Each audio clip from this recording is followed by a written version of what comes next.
Qual que é a aula de hoje, então? Se a música evoluiu, a aula é sobre o quê? Responde aí. É pra me responder, tá? Eu não tô escutando, mas é pra responder. Evolução, evolução. Se tem algum turista me assistindo, ó, sou o Luquinhas, professor lá no cursinho da UEL. Hoje a gente vai dar, então, a gente vai ver a aula 21 da apostila de Biologia 1, né? Última aula, então, nossa, antes do vestibular. Fechou? Vamos falar de evolução primeiro. O que é evolução? O que você acha que é evolução? A gente vai ver. Você vai entender o que é a evolução ao longo dessa aula, então. Primeiro a gente tem que falar das teorias evolucionistas, né? A gente tem duas principais. Uma que é o lamarckismo, outra que é o darwinismo. Minha garganta já tá seca já. Nossa senhora. Tomar minha canequinha do CPV. A água fica até mais gostosa. E eu molhei meu óculos. Lamarckismo, então, é o seguinte. O lamarckismo, né? Quem definiu essa teoria era um cara lá na França. O nome dele era Jean Pierre, se eu não me engano, Jean Baptiste Pierre, alguma coisa. Mas ele recebeu o título de Lamarck lá, que era um título, assim, nobre, né? Porque é nobre. Então isso, gente, é lá no século XIX, tá? Então, 200 anos atrás. O Lamarck, ele falava o seguinte: herança, né, dos caracteres adquiridos. Então, o que acontece? O que é um caractere, primeiro? A gente viu na genética. O que é um caractere? Caractere é uma característica. Então, assim, a partir do momento que, vamos supor, eu adquiro uma nova característica, vai passar através da herança, né? Então, meus filhos vão ter essa característica também. Deu para entender? Então, assim, se surge uma característica nova em mim, vamos supor, putz, eu vou dar um exemplo, vai ser muito bom, mas não vai envolver eu. Mas, ó, um exemplo bom aqui, a gente tem a lei do uso e do desuso também, vai fazer sentido. Por quê? Se eu preciso usar muito alguma parte do meu corpo, algum órgão, então esse órgão ele vai adquirir uma nova característica, vai adquirir uma característica nova, caracteres adquiridos, e eu vou passar isso para a próxima geração. E aquilo que eu não uso, os órgãos, as partes do meu corpo que eu não uso, atrofia. Olha só. Aqui, ó, como vocês podem ver, tem um belo exemplar de girafa, tá? Para vocês verem. E essa girafa, gente, tá aqui, né, comendo as folhas dessa árvore. Aí assim, ela tá com uma dificuldade para comer, não sei se dá para ver, é uma girafa meio abstrata, assim, sabe? Arte abstrata, né? Vocês ouviram, né? Com a Marina, com a Isa e tudo mais. Então, beleza, essa girafa linda, né? Ela tá aqui e ela tá tentando comer a folha, mas ela não consegue. Olha só, lei do uso e do desuso, é o que o Lamarck fala. Então, essa girafa, de tanto ela precisar esticar o pescoço para comer na folha que está na copa da árvore, o pescoço dela vai crescer, então. Olha só. Então ela precisa, né, usar esse pescoço. E aí, de tanto ela precisar, né, de tanto ela usar, o pescoço dela cresce. É isso que o Lamarck acredita. Aí na próxima geração, os filhinhos dessa girafa vão nascer com o pescoço grande. E daí elas vão... Essas girafas agora vão conseguir comer, ó, as folhas lá da copa da árvore, né? Então, assim, lei do uso e do desuso.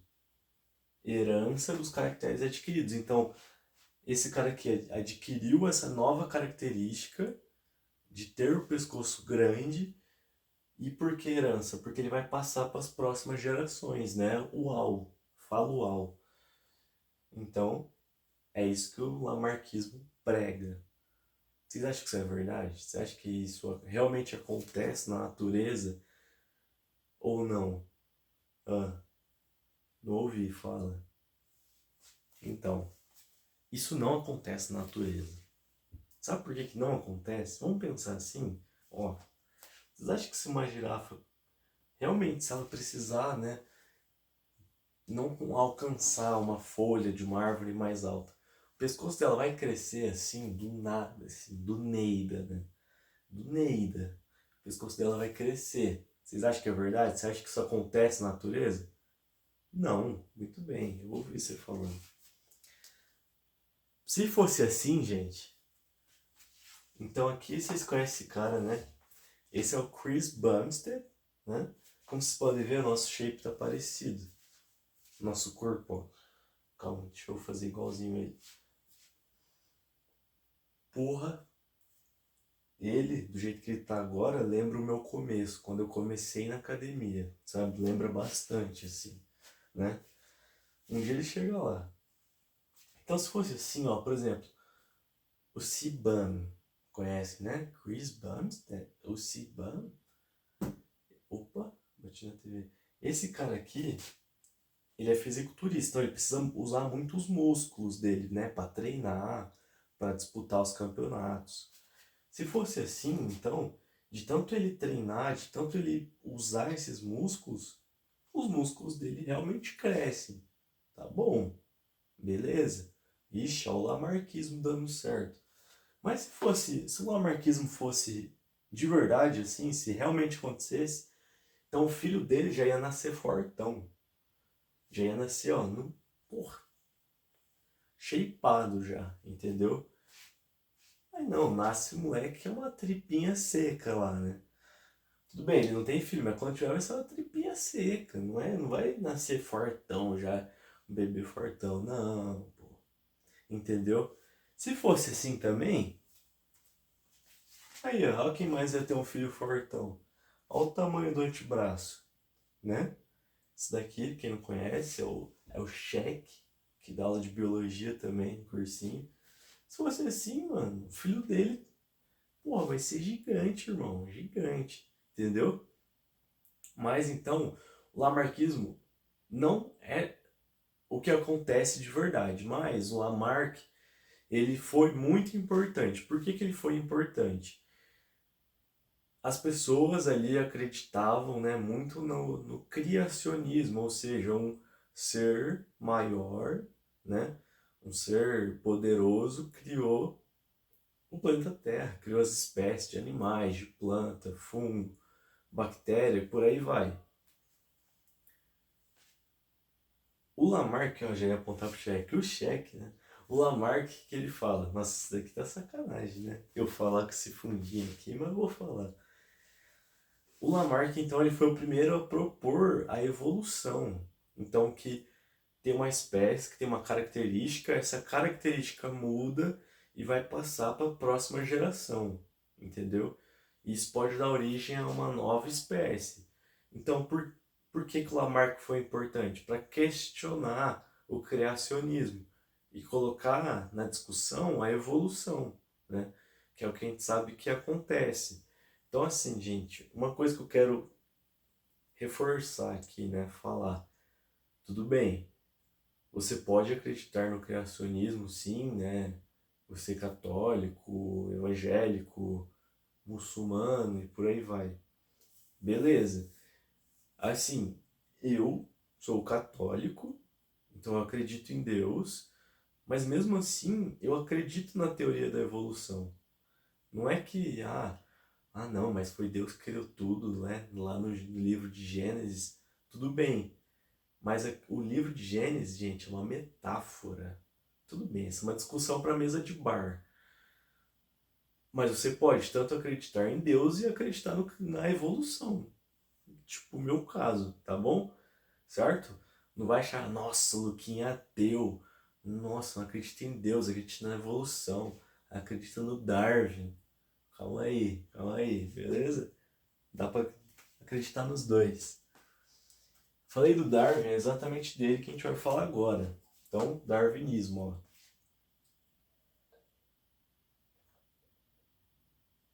Estão entendendo? Se tiver alguma dúvida, deixa uns comentários aí. Ou me manda no WhatsApp, não sei. Mas vamos lá. Darwinismo, então. Quem propôs essa ideia é um cara, era, né? Já morreu. Foi de Pelé, foi de rainha. Era um cara chamado Charles Darwin. Você curtiu? Curtiu? Ele era um inglês, então, também no século XIX. Ele era botânico e naturalista, então estudava as plantas, estudava a natureza, né? Todo, né? Já entendeu? Tô zoando, não sei. E ele falou, na teoria dele, sobre seleção natural. Seleção natural é tipo assim, porra, centro da biologia, tá? Então, eu coloquei no início a música Evoluiu, do Kevin Chris. É o hino da biologia. Tocou Evoluiu do Kevin Chris, estudante de biologia já mete aqui, ó. Porra, é nosso hino.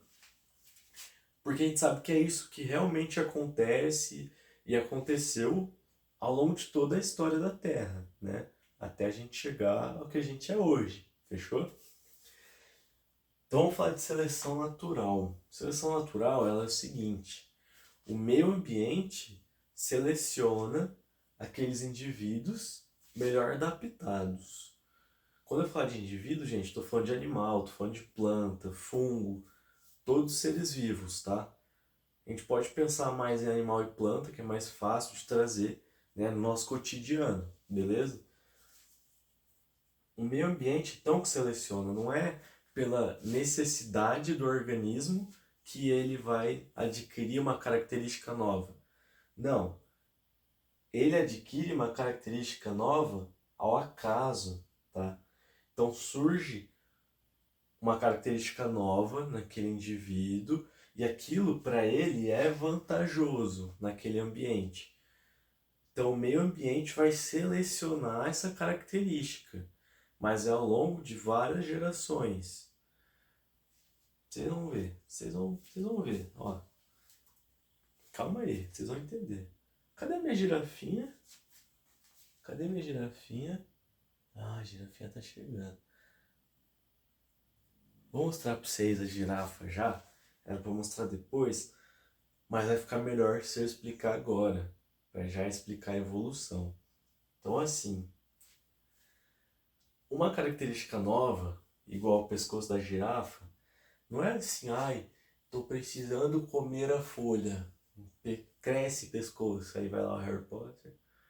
Pum, Wingardium Leviosa, pescoços. Aí o pescoço da girafa cresce, né? Beleza, não é assim. Não é igual o Lamarck falou. Pro darwinismo é o seguinte. Tem lá a população. Quando eu falo de população, gente, estou falando de vários organismos da mesma espécie juntos, tá? Então é um grupinho de organismos daquela espécie que vivem juntos. Então a gente tem essa população de girafa, por exemplo. Eles estão lá comendo árvorezinha de boa, só que as árvores começam a crescer, fechou? E isso, gente, vamos pensar que aconteceu milhares de anos atrás, beleza? Quando as girafas ainda tinham um pescoço pequeno, tá?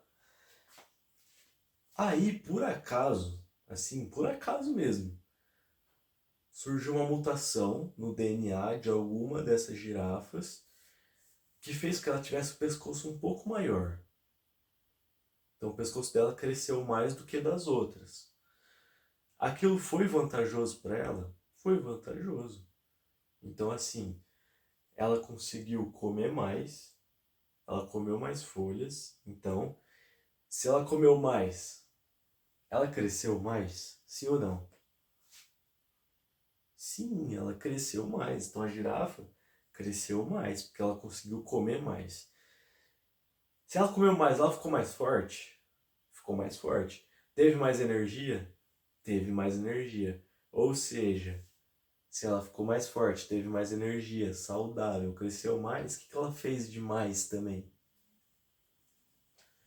Ela meteu, irmão. Meteu muito, tá? Porque comeu muito mais que as outras, tinha muito mais energia do que aquelas girafinha trouxa, pescocinho pequeno, né? Assim, tudo. Então, essa girafa teve mais sucesso. Ela conseguiu se reproduzir mais. Se essa girafa de pescoço grande se reproduziu mais, ela passou esse gene que ela tinha no DNA para pescoço grande, né? Ela passou esse gene para os filhotes. Aí os filhotes vão nascer como? Vão nascer com pescoço grande também. A girafa de pescoço pequeno vai se reproduzir também. Só como ela come menos, não consegue comer tanto, ela vai morrer antes, ela vai ficar mais fraca, não vai conseguir se reproduzir tão bem quanto a outra, certo? E daí ela vai deixar mais descendentes com um pescoço grande, e ao longo de milhares ou milhões de anos, aquela população de girafa, todo mundo vai ter o pescoço grande. Todo mundo vai conseguir comer aquelas folhas que estão lá no alto, nas árvores, tá? Então, isso é a seleção natural. Foi o meio ambiente que selecionou essa característica do pescoço grande das girafas. Não foi pela necessidade delas, não foi de pai para filho, foi de várias gerações, passando essa característica até que todas as girafas ali tivessem o pescoço grande. Então isso é seleção natural. Foi uma mutação no DNA que aconteceu por acaso. E essa mutação, então, possibilitou que uma girafa tivesse um pescoço grande. E ela foi se reproduzindo mais. Produziu filhotes, então, que tinham um pescoço grande. Esses filhotes cresceram com o pescoço grande, conseguiram comer mais, se reproduziram mais. Ao longo de milhares de anos, todas as girafas, né, daquela espécie vão ter o pescoço grande. Faz sentido? Então isso que é seleção natural, certo? É o meio ambiente que seleciona quem está mais adaptado para viver ali. Beleza? Então, né? A seleção natural vai ter uma ação estabilizadora. Por que estabilizadora? Porque assim, vamos pensar nas girafas agora, mas vamos pensar elas hoje em dia. Todas elas com pescoço grande, beleza? Se surge, por acaso, por uma mutação no DNA, uma girafa com pescoço pequeno, o que a seleção natural faz? Ela vai estabilizar. Então você pensa lá numa população de girafas. Tem 20 girafas, todas pescoçudas. Se por acaso nasce uma girafa com pescoço pequeno, ela está saindo da curva, está saindo do padrão ali. Ela não vai conseguir comer tanto quanto as outras, não vai conseguir se reproduzir, não vai passar esse gene do pescoço pequeno para frente, porque ela não vai conseguir se reproduzir, não vai ter filhotes. Então, a seleção natural agiu ali, mas ela agiu de forma estabilizadora, estabilizou ali aquela população. Então, todo mundo vai continuar com o pescoço grande. O que força, então, essa característica nova ser melhor, né? No caso, ó, esse exemplo que eu dei, a girafa de pescoço pequeno, essa mutação não foi vantajosa, foi ruim para ela. Então, nem sempre uma nova característica é uma característica boa, beleza? Depende do ambiente. Alterações no meio ambiente vão aumentar a pressão seletiva. Então, por exemplo, assim, pensa assim, tem um animal que ele é adaptado a viver num ambiente úmido.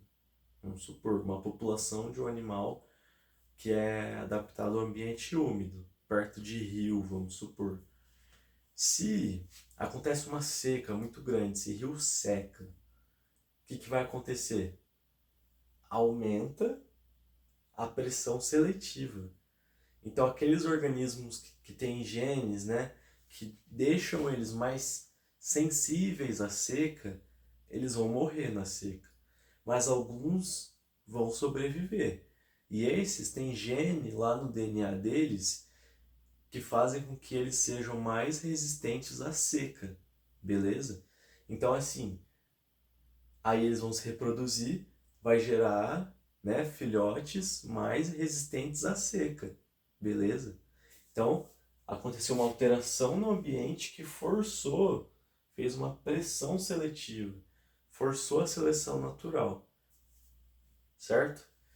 Tudo certo, então, por enquanto, espero que sim. Comenta aí se está tudo certo. Responde, está tudo certo, Luquinhas. Responde. Manda no comentário, manda no meu WhatsApp, não sei. Dá um jeito, beleza? Vamos lá, vamos passar aqui que tem mais coisa para ver. Beleza, falamos de lamarquismo então, que era quando, pelo uso, né, pela necessidade, aquele organismo adquiria uma característica nova e ele já passava para a próxima geração. Então, assim, se eu sou fortão igual o Cheque, meu filho vai nascer fortão. A gente sabe que não é verdade, né? A gente viu o darwinismo, que é assim, uma característica nova surge ao acaso, é por acaso. E se ela for vantajosa, o ambiente seleciona essa característica. Então, a seleção natural não age num organismo só, age numa população, age em toda aquela espécie, todos aqueles organismos. Então, ao longo do tempo, todos os organismos vão ter aquela característica nova que surgiu ao acaso. Isso é evolução, gente, tá? Isso é um centro, assim, da biologia, certo? Vamos falar de neodarwinismo. Mesma coisa do darwinismo, só tem essa palavrinha neo, que significa novo, que é o quê? É uma explicação usando a genética, né, para o darwinismo. Então, tudo isso que eu falei de mutações genéticas, né, quem explica é o neodarwinismo. O Darwin, ele não sabia nada de genética. Ele tirou as conclusões, assim, sem saber de genética. Então, o cara, pô, foi gênio. Mas a gente explicando, colocando a genética no meio, fica mais fácil de entender. Não sei se você concorda comigo. Mas por isso que eu já logo expliquei usando a genética. Mas isso é o neodarwinismo, gente. Mesma coisa, tá? Só que usando a genética. Então fica mais fácil ainda da gente entender. Beleza? Então a mutação genética vai originar uma nova característica. A girafinha tinha um pescoço pequeno, aconteceu uma mutação no DNA dela por acaso, fez com que ela tivesse um pescoço grande, entendeu? Então ela nasceu já com esse gene para ter um pescoço grande, certo? Dúvidas? Dúvidas? Responde sim ou não. Sim ou não. Vamos lá. A mutação então gera uma característica. Opa, a mutação não gera uma característica melhor. Não necessariamente, tá? Ela pode gerar uma característica vantajosa, uma característica melhor, mas não necessariamente, beleza? Pode ser uma característica pior, igual eu já falei para vocês. Só que essa mutação pode favorecer o organismo. Então, no caso daquela girafa que teve uma mutação e teve o pescoço grande, super top para ela, vantajoso. Lá foi muito bom para ela, tá? Então vamos lá. Ó, o que eu escrevi aqui? Então, ao longo das gerações, toda a população de girafas, né, adquiriu o fenótipo de pescoço grande a partir de um único ancestral. Então aconteceu essa mutação no ancestral e ele foi passando ali para toda a população ao longo de várias gerações, tá, gente? Várias, não foi de uma geração para outra. Várias gerações. Fechou? Aí a gente tem uma palavrinha muito importante. Uma palavra não, né? Um termo chama variabilidade genética. A variabilidade genética é o seguinte: é o tanto que naquela população tem de diferentes genes, certo? É variável, então genética remete a gene, DNA, variabilidade a variação. Então, quanto os genes variam, né, naquela população. Não é porque todo mundo, por exemplo, é ser humano que todo mundo tem os genes iguais. A gente é diferente, concorda? Eu tenho cabelo preto, você pode ter o cabelo loiro. Genes diferentes. Minha cor de pele é escura, sua cor de pele pode ser bem clara, genes diferentes. Então, a variabilidade genética numa população é o quanto, né, de genes diferentes aquela população tem. Se a variabilidade genética é no DNA, o que gera nessa variação no DNA pode ser uma mutação ou permuta. Permuta é a mesma coisa de crossing over, que acontece lá na meiose, que é quando os cromossomos trocam uma partezinha, né, um com o outro, e daí mistura, embaralha todos os genes, que é o que acontece para formar os gametas, óvulo e espermatozoide. Por isso que você não nasce igualzinho seu pai, igualzinho sua mãe. Misturou todos os genes do seu pai, de sua mãe, e quando fecundou, então, beleza?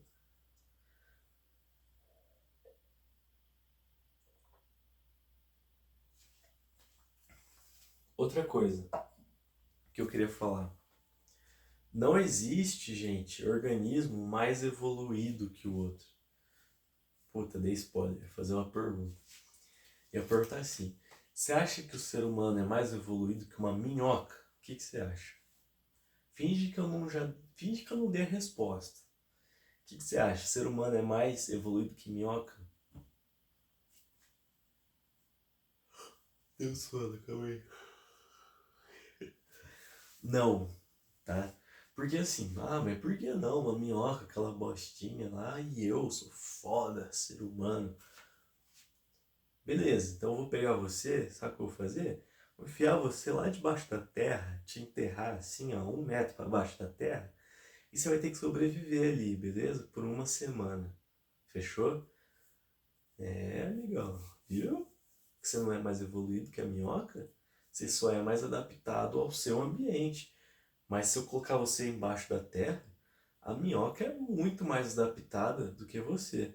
É mais fácil você morrer antes dela, né? Embaixo da terra. Fechou? Então a gente não pode pensar que o ser humano é o auge da evolução, é o mais evoluído. Não.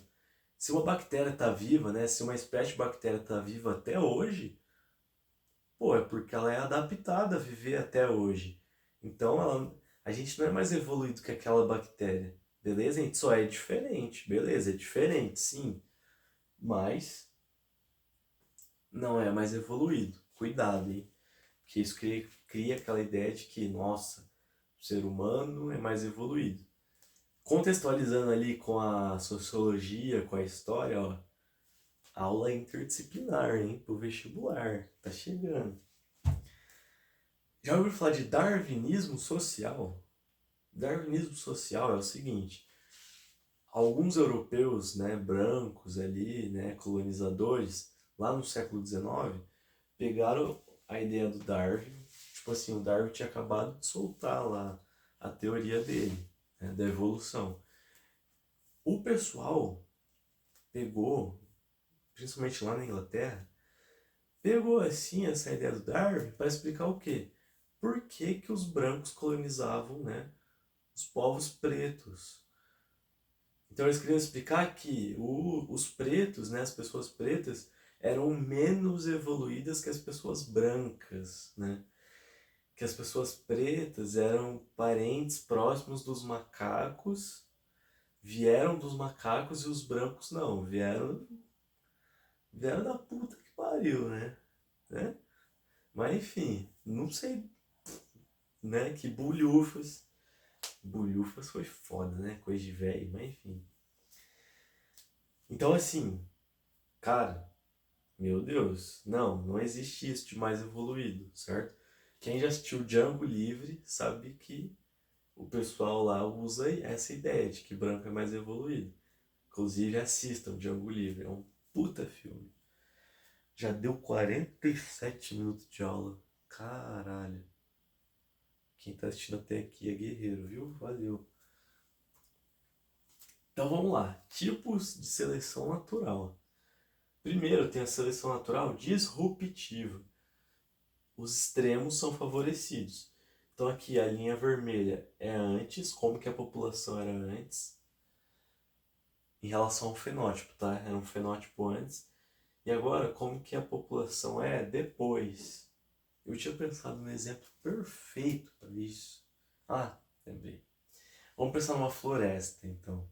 Pensa lá na... Pô, pensa aqui na Mata Atlântica mesmo, uma floresta fechada. Pensa assim, que antes, que é a linha vermelha, aquela espécie de árvore, vamos por assim, ela tinha, né, principalmente aqui, ó, organismos com um fenótipo intermediário, ou seja, plantas, por exemplo, com tamanho médio, tá? Então eram plantas que, assim, elas sobreviviam ali no meio sol. Meio sol não, vamos falar assim, quando estava meio sombra, meio sol, aquilo era bom para elas, que as árvores de cima cobriam. Aconteceu alguma coisa, vamos supor, suponhamos. Aconteceu que essas árvores grandes cobriram inteiro, assim, essas de médio porte. E aí elas precisavam de um pouquinho de sol. Pô, não tá chegando nada de sol agora para elas fazerem fotossíntese. Vão morrer, fechou? Aí quem que vai bombar agora? Agora é o depois, é a linha amarela. Vai ser quem tá bombando? As plantas, então, ó, pequenas, por quê? Porque elas são, como elas são pequenas, elas não precisam de muito sol. Não precisa fazer muita fotossíntese, porque elas são pequenininhas, tá de boa. Um pouquinho ali de uma sombrinha com um pouquinho de sol, para elas já é o suficiente para fazer a fotossíntese. Beleza, favorecidas. E o outro extremo, plantas muito grandes. Então essas plantas, elas podem, de médias, né? A população, ela pode acabar crescendo também, dessa mesma espécie, e crescendo ela vai conseguir chegar lá em cima. Então a luz do sol vai bater diretamente nela. E ela vai conseguir fazer muita fotossíntese, né? Para continuar crescendo. Beleza? Esse é o nosso exemplo. Aí a gente tem a seleção natural estabilizadora. Por que estabilizadora? Vai favorecer os fenótipos intermediários. Então assim, a linha vermelha era o antes. A maioria, né, já tinha fenótipo intermediário, mas depois vai ser ainda mais organismos daquela população com fenótipo intermediário.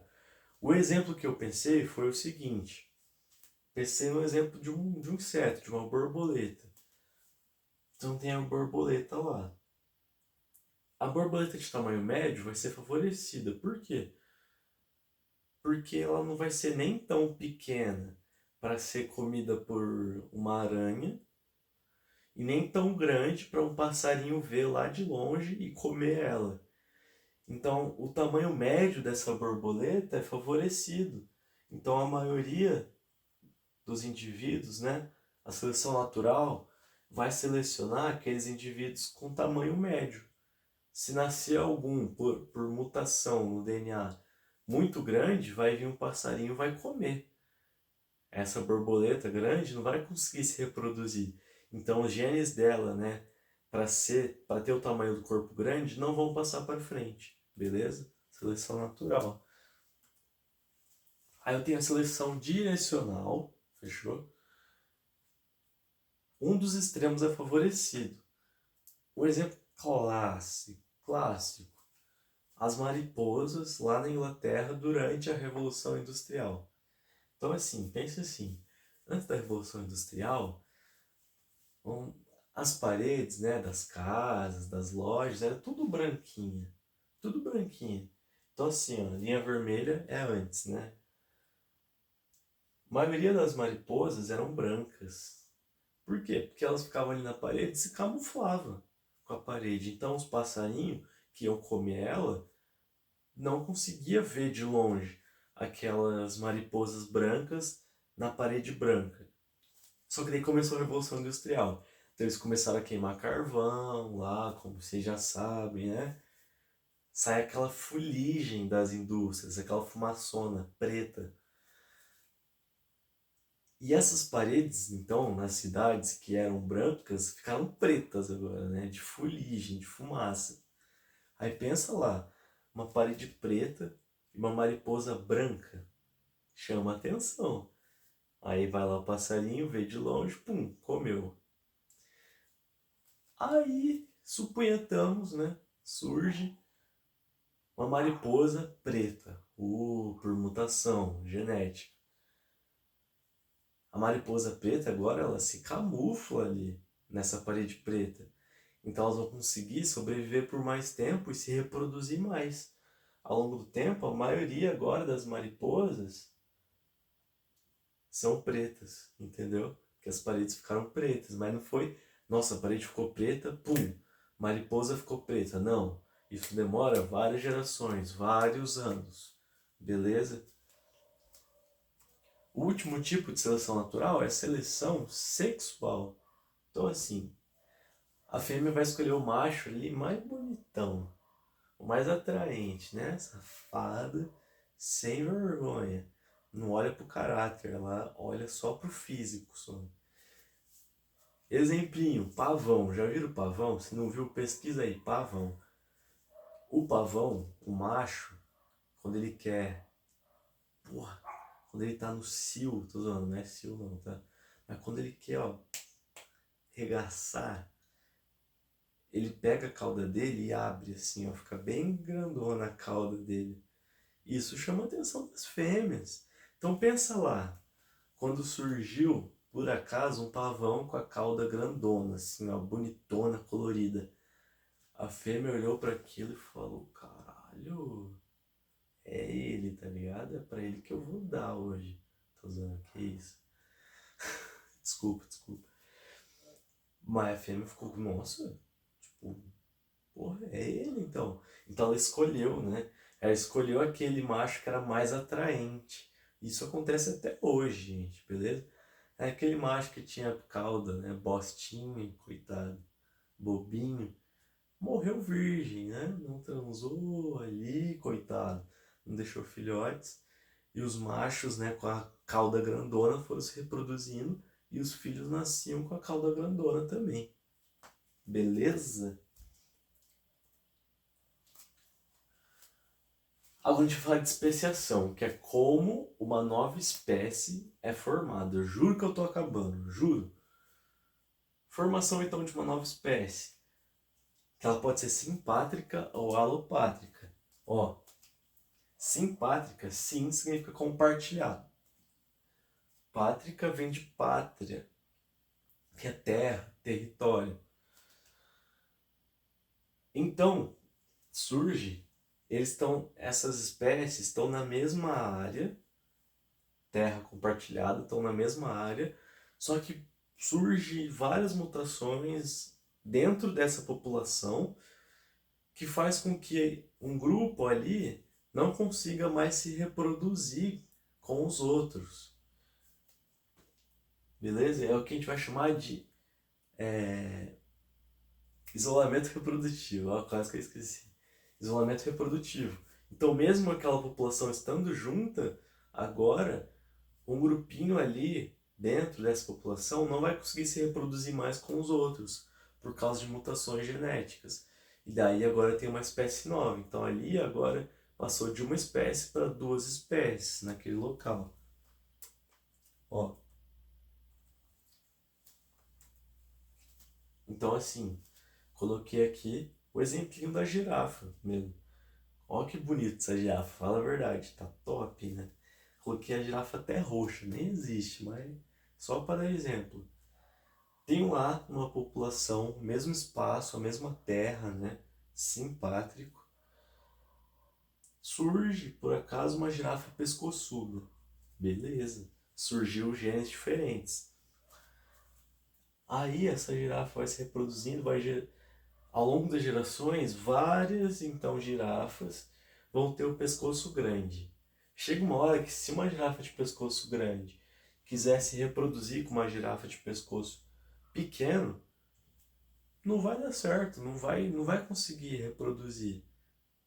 Então aí eu tenho uma nova espécie. Aqui então são duas espécies, são espécies diferentes, tá?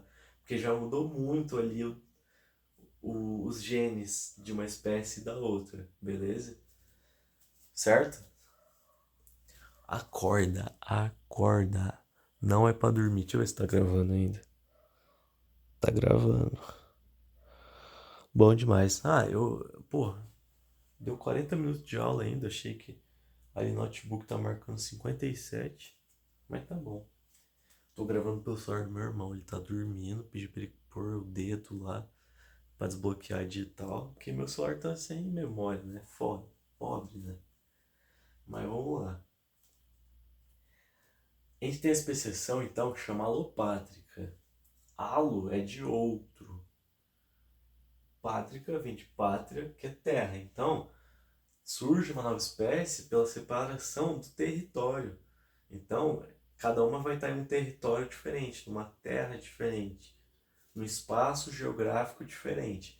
Por isso que a gente fala que primeiro tem o isolamento geográfico, então essa população ela se separa fisicamente, então é o isolamento geográfico, elas ficam longe, literalmente longe umas das outras. Então, vou mostrar aqui. Então, assim, tá lá a população junta, mesma espécie. Aconteceu alguma coisa, separou em duas populações. Essa aqui só se reproduz entre si, essa só se reproduz entre si. Chega uma hora que elas estão tão diferentes geneticamente que se essa barreira some e elas se juntam de novo, não consegue se reproduzir mais uma população com a outra. Porque a genética já mudou tanto que não tem como mais se reproduzir. E daí, isso é um isolamento reprodutivo. Então, primeiro tem o isolamento geográfico e depois o isolamento reprodutivo, beleza? O exemplinho que eu dei aqui. Suponhamos que estamos numa ilha estudando ao longo de... Pô, você vai ficar sua vida inteira estudando e talvez você nem veja isso acontecer, mas... Vamos supor, né? Hipoteticamente, você fica lá 30 anos estudando nessa ilha. Mas está estudando essa espécie de passarinho azul, vamos chamar ele assim. Aí tem um vulcão lá no meio dessa ilha. Aí o vulcão entrou em erupção. A lava dele separou a ilha no meio, certinho. Uau! Separou no meio. Uau! Hã? Separou no meio. O que acontece quando essa lava seca? Lembra da geografia? Aula de geografia com o Carlos. O que acontece quando essa lava seca? Sim, ela endurece. Uhum. E que mais? É. Sim. Tá no caminho. Porra, esqueci do remédio hoje, esquizofrenia. Tô brincando, gente. Vai que tem gente que acha que é verdade, né? Mas enfim. Essa lava, então, ela esfria, esquenta e vai se tornar uma rocha ao longo dos anos, que é a rocha magmática, que veio do magma, né? Lá da lava. Então virou uma rocha que virou tipo um paredão assim, de pedra, separando essa ilha no meio. Então separou essa população no meio. Tava todo mundo junto, o vulcão entrou em erupção, separou todo mundo, beleza? Ao longo de várias gerações, igual eu falei, vamos supor, você estudou por 30 anos, mas isso pode demorar milhares de anos para acontecer, para surgir uma espécie nova, tá bom? Milhares ou milhões, gente, tá? Tô falando de tempo geológico, não o nosso tempo, beleza? Nosso tempo é tipo assim, 80 anos tá velho. A Terra, vamos lembrar, a Terra tem mais de 4 bilhões de anos, né? Bilhões. Então é um tempo muito largo assim, beleza? Então separou essas duas populações. Essa aqui continuou normal, continuou com os genes para bico curto e asa pequena. Não sei se dá para ver direito, tá gravando de longe, Mas eu deixei os slides no Drive, tá? Então dá uma olhadinha lá. E aí aqui, ó, nessa parte, nesse outro lado da ilha, que tá separado, né? Por algum motivo surgiu um gene aqui para ter o bico grande, e isso foi vantajoso. Por que vantajoso, professor? Pergunta. Vou falar agora. Porque, vamos supor assim, tem um fruto lá que a semente fica muito pro fundo do fruto. Então pensa lá, a ave tem que ir lá bicar o fruto. Aí vamos supor, as sementes, a ave vai comer as sementes. Se ela tem um biquinho curto, ela não consegue chegar lá nas sementes. Mas daí surgiu, por acaso, uma ave com um bico grande. Pô, aí sim ela conseguiu chegar lá nas sementes desse fruto. Se ela conseguiu chegar lá, ela conseguiu comer mais? Sim ou não? Sim, conseguiu comer mais. Se ela comeu mais, ela cresceu mais? Sim, cresceu mais. Ficou mais forte? Ficou mais forte. Se reproduziu mais? Lógico. Se reproduziu mais, sem vergonha. Marvado, né? E daí deixou mais descendentes com o bico grande. Ao longo do tempo, todo mundo aqui, essa galera toda tem o bico grande. Aí surgiu outro trouxa. Do nada apareceu com uma asa grande, assim, se liga que eu tenho. Pum, mostrou a asa grande, assim. Ele conseguiu voar melhor, então ele conseguiu ir para outros lugares, pegar mais alimento, porque ele voava melhor, né? Conseguiu mais água, porque ele conseguia voar para outros lugares onde tinha água, sem fazer tanto esforço igual os outros que tinham asa pequena. Se isso foi vantajoso para ele, ele conseguiu se reproduzir mais que os outros. Aí misturou tudo. Agora a população tem o bico grande e a asa grande. Essa aqui tem aquela outra, né? Tem o bico pequeno e a asa pequena. Vamos supor, essa barreira aqui sumiu, voltou. Agora esses dois grupos se encontraram de novo. Não vão conseguir se reproduzir mais, porque os genes já estão tão diferentes que não tem como mais se reproduzir, tá? Que daí é o isolamento reprodutivo, certo? Então agora são duas espécies diferentes. O último tópico da nossa aula são as evidências da evolução. Evidência, né? Chitãozinho, Chororó. Fit, gostaram do inglês? Fit Darwin. Então, vou traduzir, né? É o Chitãozinho Chororó, por causa das evidências, juntamente com o Darwin, por causa da evolução. Você vai lembrar disso do vestibular, né? Fala aí, marvado. A água acabou, velho. Que triste, hein? Minha voz tá chorando já. Minha garganta tá doendo, mas vamos lá. Tá tarde da noite já. Nossa, você é louco. Tem que dormir. Tem aula amanhã cedo, mas enfim. Primeiro, homologia. Homologia, vamos lá. Gente, o que é homo? Homo, com H. Eu sempre encho o saco de vocês, né? Sobre essa palavra homo. Homo significa igual. Então, homo é igual. Homologia, então, são quando aqueles animais, vamos falar de animais, que é mais fácil. Aqueles animais têm uma estrutura que tem a mesma origem embrionária, tem uma origem igual. Professor, origem embrionária? Eu não lembro direito. Lembra? Lembra. Você não lembra, né? Porra.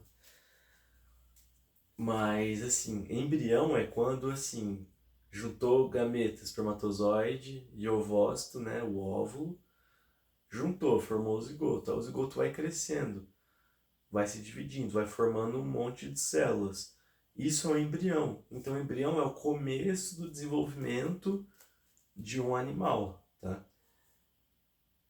Então, O embrião, ele é meio padrão, assim, pelo menos para os animais vertebrados, né? Peixe, anfíbio, réptil, ave, mamífero. Partezinhas ali do embrião vão dar origem às mesmas coisas ali nos animais adultos. Então, por exemplo, vou dar um exemplo pra vocês vão entender. Eu até coloquei ali asa do morcego e nadadeira da baleia. É homólogo? Tem a mesma origem embrionária? Tem, porque os dois são mamíferos, né? Os dois são vertebrados. Se você pegar a nadadeira de uma baleia e a asa de um morcego, tem os mesmos ossos. Óbvio que não é igualzinho, mas pesquisa aí, esqueleto da nadadeira de uma baleia. Aí você pesquisa também, esqueleto da asa de um morcego. Os ossos são iguais. Ou se você pegar também esqueleto da mão humana, vai ter os mesmos ossos também que tem lá na asa do morcego e na nadadeira da baleia. Porque nós somos mamíferos também, somos vertebrados, beleza? Então aqui exemplo de homologia, como sempre, né? Eu roubando meus slides do ano passado. Se eu pegar, por exemplo, a asa do pterodáctilo, que é um dinossauro que foi extinto já. Né? Na verdade ele não era um dinossauro, tá? Mas isso é discussão para outra. Se eu pego a asa de um morcego e a asa de uma ave, vão ter os mesmos ossos, ó. Aqui eu tenho húmero, aqui também tem húmero, aqui tem rádio e una, aqui também tem rádio e una, que é igual que a gente tem, húmero, rádio e una. Os mesmos ossos, gente, isso é incrível, né? Os ossos do dedo aqui, ó, que são os carpo, né? Metacarpo e carpo. Morcego também tem, ave também tem. Óbvio, a forma não é igualzinha, mas tem a mesma origem embrionária. Faz sentido? Então, nosso braço também é homólogo a uma asa de morcego, beleza? Aqui eu coloquei várias estruturas que são homólogas, né? Estruturas homólogas. O braço de um humano, perna de cachorro, pata, enfim. A asa de um pássaro, a nadadeira de uma baleia. Gente, olha como que é o esqueleto de uma nadadeira de baleia. Olhando assim, você não fala que é a mão de uma pessoa? Não parece? Não é quase igual, ó?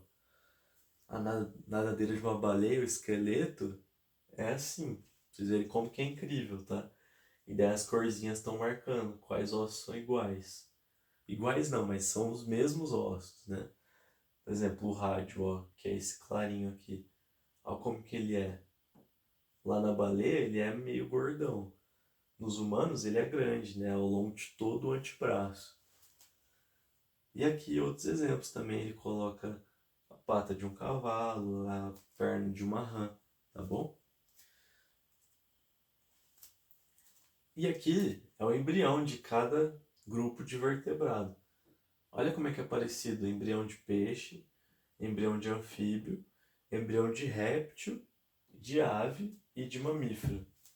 Se olha, quase nem dá para saber qual que é qual. São muito parecidos.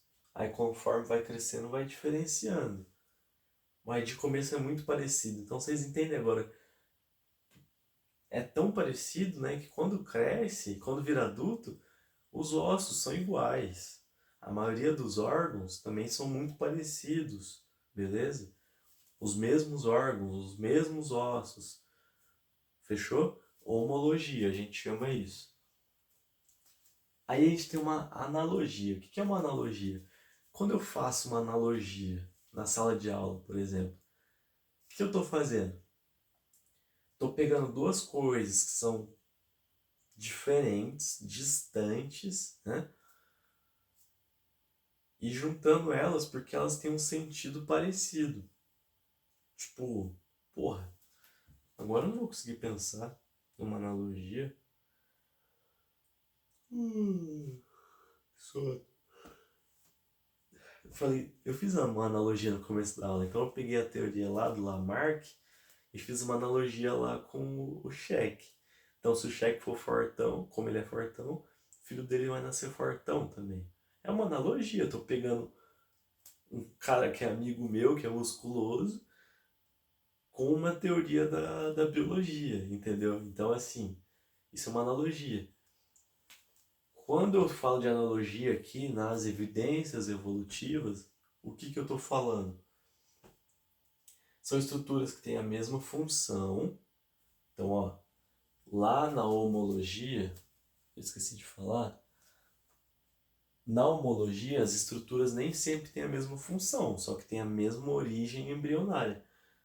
O nosso braço tem a mesma função da asa do morcego? A asa do morcego é para ele voar, nosso braço é para a gente treinar. Tô brincando, nosso braço é para fazer outra coisa, que não seja voar. Então não tem a mesma função, só que tem a mesma origem embrionária. Já na analogia, estou pegando duas coisas que são parecidas. Então, assim, duas coisas que têm a mesma função, só que não têm a mesma origem embrionária. Por exemplo, a asa de um morcego, que serve para voar, e a asa de um inseto. Vamos pensar numa borboleta. A asa de uma borboleta, que também serve para voar. Só que a borboleta não tem nada a ver com um morcego. A borboleta é um animal invertebrado, né? Já o morcego é um mamífero, tem coluna vertebral. Então não tem nada a ver. A origem embrionária de um e do outro, meu, não é parecido. Só que quando eles ficam adultos, eles têm uma estrutura parecida, que é a asa, beleza? Só que como não tem a mesma origem embrionária, é uma analogia, estou fazendo uma analogia. Ah, a asa do morcego serve para voar. Só que se a gente pensa nos insetos, a asa da borboleta também serve para voar, é igual. Beleza, a função é igual, mas não é igual à origem embrionária. Isso é diferente. Então isso, quando estruturas com origem diferente, elas têm a mesma função, a gente chama de evolução convergente. Então converge, ó. Converge, que é a função da asa, que é voar. A gente pode chamar de homoplasia. Plasia, né, vem de plástico, que significa forma, beleza? Homo igual. Então, homoplasia é a mesma forma. A asa de morcego, a asa de borboleta é uma asa, mesma forma, homoplasia, tá? Só que não tem nada a ver geneticamente uma com a outra. Aí, ó, um exemplinho que eu dei pro pessoal que fez o último vestibular, que era o tema, né, do último vestibular, o mascote era essa mariposa aqui. Eu falei, ó, estuda artrópodes que vai cair artrópodes, hein? E caiu artrópodes. Então esse ano, estuda artrópodes de novo. Estuda, sabe o quê? Peixes e aves, tá? Porque agora o mascote é um pica-pau, né? É uma ave. Então fica esperto, hein? Fica esperto. Mas vamos lá. Se eu pego a asa, então, de uma... Agora é uma ave, ó. De uma ave qualquer. Tem os ossos, tem as penas, né? Se eu pego a asa de um inseto, não tem osso, não tem pena, só tem umas nervuras, que é por onde chegou o oxigênio ali, né? Nessa asa. Então não é igual, não tem a mesma origem, beleza? Só tem a mesma função, que é voar. E a mariposa é um inseto, então a asa de mariposa, a asa de uma ave é uma analogia, são estruturas análogas. Alguém tem alguma dúvida? Ó, gente, eu vou resolver o exercício, mas ó, fica aí um pouquinho. Queria falar que tô gravando essa aula agora, vamos ver que horas são. Agora são 3:02 da manhã, não vai dar pra ver. 3 horas da manhã, tô gravando aula pra vocês. Amanhã eu tenho que acordar 6:30 pra pegar o busão, então faz as contas, tenho 3 horas e meia de sono se eu for dormir agora. Mas eu não vou dormir agora, ainda tenho que escovar o dente, tenho que tomar banho ainda, não tomei banho. Eu tava encafifado fazendo um monte de coisa. Então, assim, tenho aula amanhã o dia inteiro, entendeu? Então, tipo, o que eu quero dizer é: tô gravando essa aulinha pra vocês, eu sei que não vão ser poucos que vão assistir, mas se você assistiu até aqui, muito obrigado. Se chegou uma pessoa até aqui, obrigado, já fez meu trabalho valer a pena, já fez valer a pena eu ficar acordado até 3 da manhã, então eu fico muito feliz com isso, tá? Se você chegou até aqui, meu, comenta, fala que você chegou, sabe? Dá um feedback, porque eu vou ficar muito feliz, de verdade. Faço isso por amor, gente. Poderia estar dormindo e eu poderia simplesmente pegar uma videoaula do YouTube de alguém e falar, gente, assiste aí, que esse cara é bom. Mas tô aqui fazendo bagulho, fiz os slides, então, tipo, fazendo com carinho mesmo, com amor, assim, de verdade. Espero que tenha sido uma aula boa, tá? Enfim. Vou fazer, então, brigadão, gente. E vou fazer o exercício agora. Quem quiser sair, pode sair. Tá lá no slide esse exercício. Quem quiser ver a resolução, tá? É um exercício da UEL de 2020. Exercício de segunda fase. Aí ele fala assim, observe as figuras a seguir. Então, na letra A, a gente tem um morcego, que é um mamífero. Na letra B, a gente tem uma ave. Na letra C, uma libelo, que é um inseto. Na letra D, é uma borboleta, que também é um inseto. Aí mostra as asas de cada um. Então aqui mostra os ossos, né, do morcego, da ave. São os mesmos nomes, ó, gente. Os mesmos nomes, tá? E aqui nas dos insetos vai ter as nervuras, nos dois insetos. Só que não tem osso nem nada. Aí ele faz a pergunta para nós. Com base na observação das figuras e das estruturas indicadas, então, né, que são os ossos e as nervuras, responda aos itens a seguir. É possível afirmar que 1. Os animais A e B apresentam asas com estruturas homólogas. Então ele está perguntando se A e B... Opa, dei spoiler. Se A e B têm asas com estrutura homóloga. A e B, morcego e ave. E aí? É homólogo? A estrutura da asa de morcego e ave é uma estrutura homóloga? O que vocês acham? É igual? Tem a mesma origem embrionária? Tem, não tem? Isso aí. Ó, os mesmos ossos, gente. Mesmos ossos, tá? Igual eu já falei pra vocês. Então, sim, são homólogos. Aí ele pergunta aqui no 2. Os animais A e C apresentam asas com estruturas homólogas. Então, A e C. A é o morcego, C é o inseto. As asas deles apresentam estruturas homólogas, gente? Não, né? Isso aí. Não, não tem a mesma origem embrionária. Morcego não tem nada a ver com inseto, assim, geneticamente, tá? Bem diferente. Então não tem a mesma origem embrionária. Um é vertebrado, o outro é invertebrado. Então tá muito distante. Um tem nervura na asa, o outro tem ossos, beleza? Então é diferente. Aí explique se as afirmativas estão corretas ou não. Aí tem que falar do conceito de homologia e analogia. Aí você vai falar que A e C são estruturas análogas. Elas têm a mesma função, que é uma asa, que é fazer voar, só que elas não têm a mesma origem embrionária, beleza? Aí a letra B, pra gente fechar. Ela é mais para a área de fisiologia e zoologia, mas eu vou responder para vocês, né? Para dar uma revisadinha. Os animais representados em C e D apresentam uma intensa atividade muscular para voar, requerendo alto consumo de oxigênio. Qual é o nome do sistema respiratório desses animais e qual a eficiência para a demanda de oxigênio para o voo? Então ele fala dos animais C e D. Vamos lá, C e D são dois insetos. Aí ele pergunta, né? Eles apresentam uma intensa atividade muscular para voar, requerendo alto consumo de oxigênio.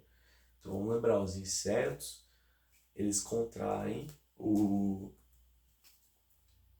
cabeça, tórax e abdômen. Então eles vão contrair o abdômen, que é onde estão inseridas as asas. Eles contraem o abdômen para bater as asas. Então ele tem que ficar contraindo o músculo. Então isso tem um alto custo, né? Energético, e também tem que consumir muito oxigênio para isso. Então, ó, requerendo alto consumo de oxigênio para voar. Qual é o nome do sistema respiratório desses animais? Então vamos lá. É o sistema traqueal. Eu já vou explicar. E qual a sua eficiência para a demanda de oxigênio para o voo? Então, o sistema respiratório dos insetos é o sistema traqueal. Por que é eficiente, gente? O sistema respiratório em insetos, ele é assim. O inseto, vou voltar aqui. O inseto, no corpo dele, ele vai ter vários poros. Sabe poro? Um buraquinho? Então, ele vai ter vários buraquinhos, vários poros ao longo do corpo dele, do tórax, do abdômen. E esses buraquinhos servem para quê? Esse buraquinho chama espiráculos. Eles servem para o ar entrar. Então o ar entra ali na parede do corpo deles, por esses poros, e esse ar cheio de oxigênio vai direto para o músculo. Então o oxigênio vai direto do ar para o músculo, assim, diretão. Não tem sangue igual o nosso, né? Não tem vaso sanguíneo para conduzir o oxigênio, não. Porque é sistema traqueal. Tem as traquéolas, tá? Traqueula, chama, que vai desde esse poro na parede do corpo do animal até o músculo. Então é um tubinho que sai da parede do animal e vem até o músculo. E daí o oxigênio passa por esse tubinho, que é a traqueula, e chega lá direto no músculo. Então o músculo vai ter oxigênio sempre, porque está sempre chegando oxigênio do ar. Não é igual a gente tem que respirar, aí esse oxigênio do ar vai passar lá pelos alvéolos do pulmão para o sangue, e o sangue vai carregar esse oxigênio até o coração bombeia, e esse oxigênio vai para o nosso corpo. Então demora um pouquinho, né? Os insetos não, o oxigênio está indo direto do ar para o músculo.